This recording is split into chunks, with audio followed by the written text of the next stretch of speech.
Hi, I'm Ashley, And I'm Chris, and this is Eva. and we are the Spastic Nomadics. Welcome to our home.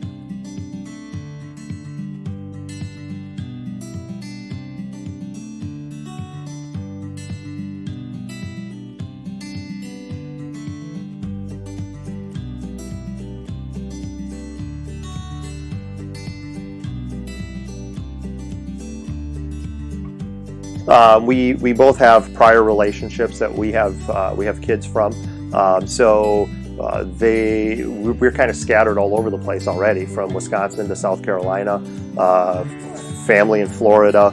The bus didn't seem that far out of the ordinary. I mean, we can travel to go see friends and family that we have scattered now pretty much all over the place, and we can go see some parts of the country and experience. You don't have to pack much. Yeah, no, for sure. Or anything. Experience some things that that I think will be unique, will be out of the ordinary, and at some point we may settle back into a regular home, but I don't see that day coming anytime soon.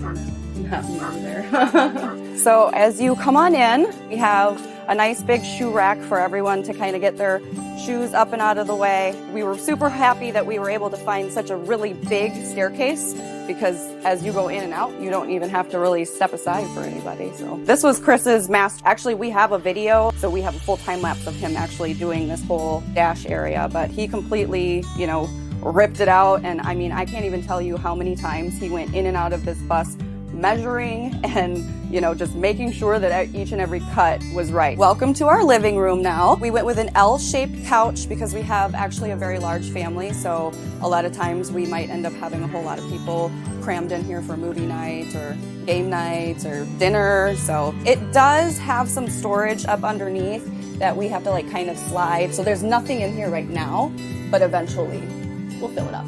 And then welcome to our office. I can open this up and it's a actual full desk. And then the ceiling, we went with a whitewash ceiling. So this was actually the only part of the bus that you'll see that I physically had anything to do with other than picking out colors. So as you start walking through here, as you'll see, we have our potty chair because we have a little one that is potty training. So there is still room for the potty chair in the living room, which is recommended for us parents. And we still have room for our pup Luna and her little bowl of water and stuff. And welcome to the kitchen.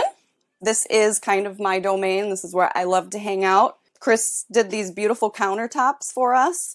He did glitter and epoxy. I think there's probably 3 layers in here. You can actually see the layers of the smaller glitter through there, so it worked out pretty good. Storage up in there. We went with a few that will go up and down. So once this is all completely done, this will double as our plate storage, a bowl storage, all the silverware, and also it'll be our drying rack. So once you're done doing dishes, you can put it up to dry and forget about it.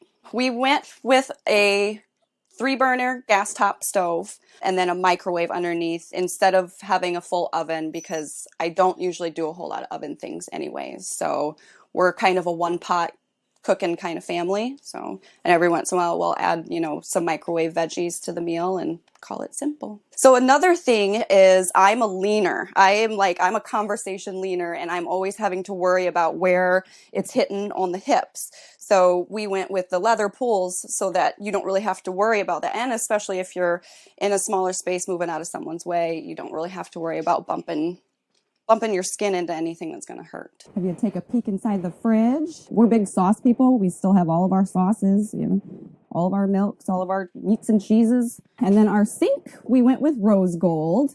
The sink itself at first was just a stainless steel, and he went ahead and sanded it and sprayed it and whatnot so that it matches everything else. And then above the fridge, we went with a mini split. Right now, we're not exactly running it, because it'll take quite a bit of that solar power, and it's just nice days anyways where you can have the window open. So, but it does keep 10 minutes it's on and the place is cool. Welcome to the bunk bed area.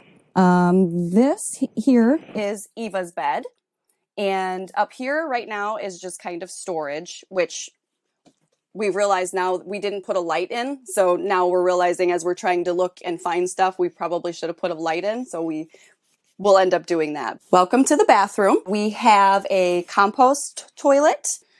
We also have a shower, And in the shower, we also have like a regular faucet tub filler. So if you want to go in there and rinse off your feet, or Eva, we were thinking about getting a wine barrel for her, and we could fill the wine barrel in there for her so she could still take a bath. So, again, another thing that's still all in the works. And the Dragon faucet actually has come with us 2 houses as well. And welcome to our bedroom. This here, we have a full queen size mattress. We have a kind of a reading nook back there, just kind of to hang out or maybe get some work done. He got me a bookshelf up there. We've got tons of storage down under here. My whole section is the middle. He's got both sides. You can see our water and how much we have left. And this would be the hanging closet. He doesn't hang much, so I guess this is all all me. This towel hanger is really handy as well. You can really actually fit like 6 towels on it. So 2, 4, 6, they all spin, and they also go up and down. So that's kind of nice. Well, I guess we just have always wanted to live a life that's interesting, that's unique, that's out of the ordinary. We found ourselves kind of settling into a little bit more of a normal routine than we were really used to, and decided, probably. Yeah. And he had lived in Wisconsin his whole life, so as soon as we did that move to Florida, I think he was ready for anything. Pretty much. I guess it's my turn. So welcome to the outside of the bus.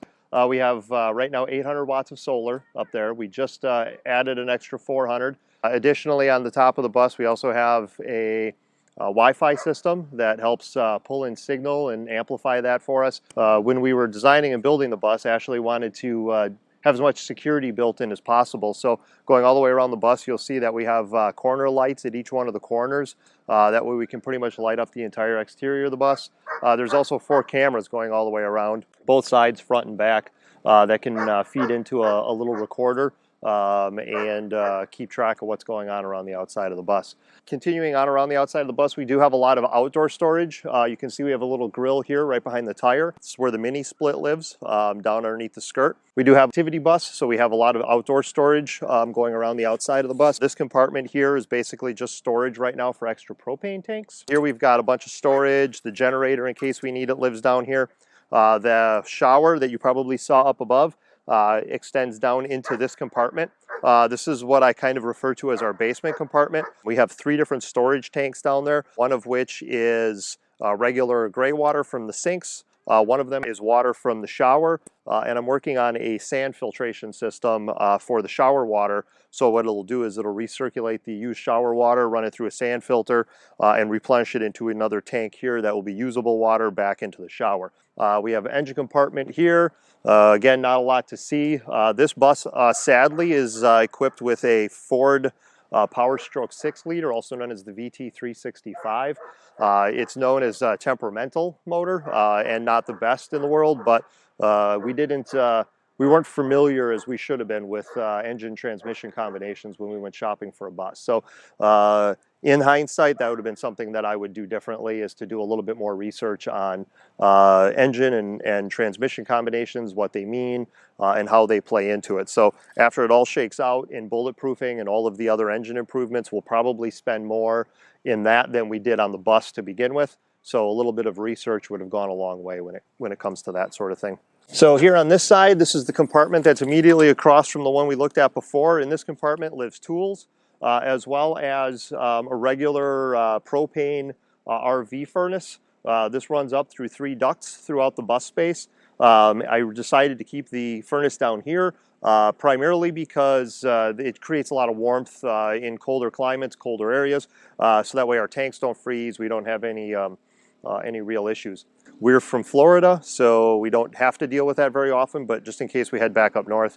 Moving down, I guess this is where most of the magic happens, as they say. We've got electricity available here that can get run back for the battery charger. We can plug into shore power or into the generator and charge the batteries through the Victron. We also have the solar controller, which, like everything else in this bus, is kind of a work in process. So the solar controller feeds from the roof down here and then back up to the batteries. And once the battery bank gets relocated, the solar charger will hopefully have a permanent place to live mounted to the wall, rather than just kind of hanging out next to the batteries. Probably not the best, but there is just a hair under about 960 amp hours. There's 8 batteries here. They're wired 2 at a time, so we have 24-volt system. The 24-volt system, coming from just the electrical ideology of the whole thing, if you're starting with 24 volts, for that to get converted and transferred up to say 110 volts, you're only multiplying the voltage by about 4. So it's not a huge step up. Whereas if you're coming from 12 volt, which would be more convenient in the fact that the bus is 12 volts, so I could just go with an isolation relay and charge the batteries off of the alternator if I so chose. Would have been an easier route, but in this instance, like I said, going from 24 volt up to 110 seemed a little bit more reasonable than going from 12 volt all the way up to 120, because you're then, or 110, because then you're looking at multiplying that voltage by 10. So from everything I read, kind of everything that I saw with solar in general, that 24 volt system seems to be, you know, kind of where most people land. So again, like I said, I'm kind of from the electrical side of things. I redid the panel. This, obviously, from anybody that owns a school bus, is usually completely full of a spaghetti mess of wires. So all of that has been removed. We're now down to basically just the fuse block from the vehicle that lives here. And then this is taillight wiring. So all of the school bus wiring, all of that stuff has been taken out. Removing all of the electronic components, we took 3 trash bags of wiring out of this bus. There was just piles and piles and piles of wire that we pulled out of here. So we're all still pretty new at this. We've actually only been in the bus since Sunday, and today is Thursday. So we have like literally only taken 1 shower. So far, you know, I'm loving the smaller kitchen. I love having basically to take half of a step and I've got what I need. And for me, it's unique. So it's cozy, I guess, is probably the right word for it for me. Yeah. You know, it's all we need. We're going tomorrow we're selling our home, or we're going to be full-time in the bus for the foreseeable future. We sell our home tomorrow. I do construction. I'm going to take some time off from that. We've had a couple of years where we've been kind of going gangbusters from one project to the next. So Yeah. we're going to hectic. yeah, we're going to slow that pace down a little bit, take a little time off. So we're not going to be overly concerned about what we're doing while we're out moving around. I guess they call it living from savings. For the meantime, but with a bus, aside from insurance and fuel, we don't really anticipate there, and groceries, obviously, we don't really anticipate it costing all that much. We're ditching the mortgage payments and you know, a lot of the other things that, you know, you have to get up and go to work for, you know, to pay for. So, you know, all 4 of our boys are super excited to spend this next summer with us. They're ready for the national parks. They're ready for the random stops on the side of the road. One of the nice things about actually not being able to go as fast as everybody on the road is being able to see things and actually stop and enjoy. The budget for the bus going into this was kind of open. Coming from a construction background, I knew that I would be able to do a good majority of the work myself or ourselves, and so it was basically just materials. I guess my guesstimate would probably be somewhere in the ballpark of 15 or 20,000 at this point, with all of the appliances, all of the paint, the bus itself. Well, that's it for us, I guess. Yeah. And thanks for doing a tour with us, and it's been a pleasure having you all in. Yeah, thanks for stopping by.